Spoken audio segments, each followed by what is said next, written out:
My name is Robert Moy, M-O-Y.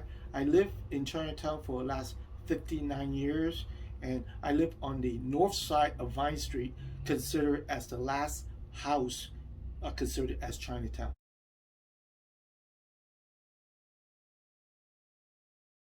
Yes, I do recall because there was like three instances they had because the city municipal had the crane and the bulldozer working on knocking down Winter Street.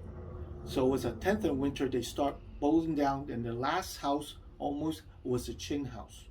So they came in on one time was 10 a.m.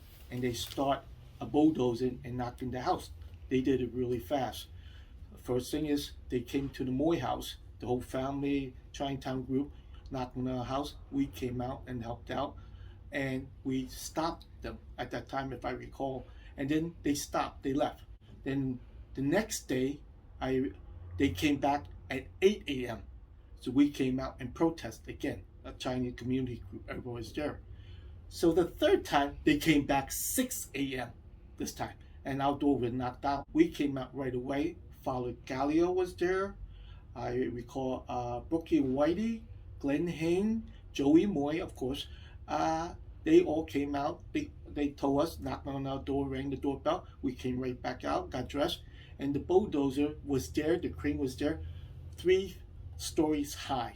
The building was being demolished, and I was only 15 at that time. I just finished Holy Redeemer, if I recall.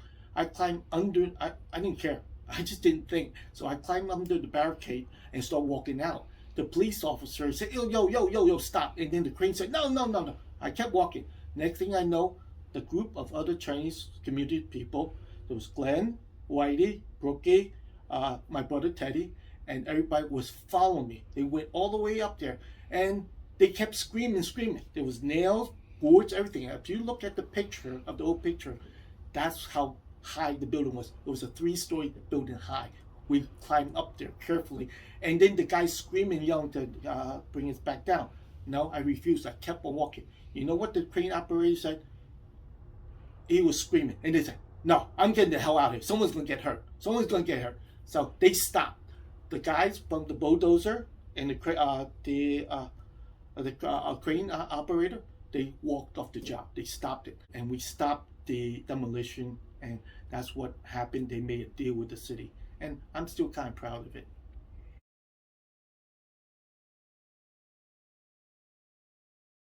Yes, all our lives. Yes, we were part of Chinatown.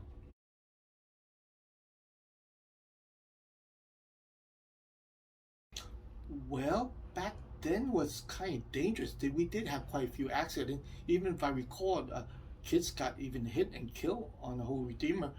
The ball, they playing ball, and the ball went over the fence. They went after them. It was dangerous at that time, but they did develop it and made it bigger. They made a deal instead of knocking down whole Redeemer Church. That was the most important thing. They rerouted, and I understand it cost time and money, but that was progress. But Chinatown became what it is now.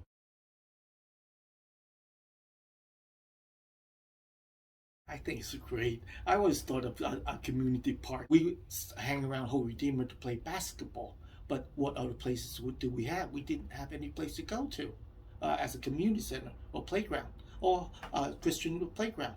Okay, but now if you have this idea, I think it's great. If you cap it off, you could make a park for it. It's just like New York. You need land. Chinatown has no more land to go to, and you don't want to go 10 blocks if you build a park. The idea is stay within Chinatown. Capping off would be great. If you get some fundings, Chinatown will really, really appreciate it.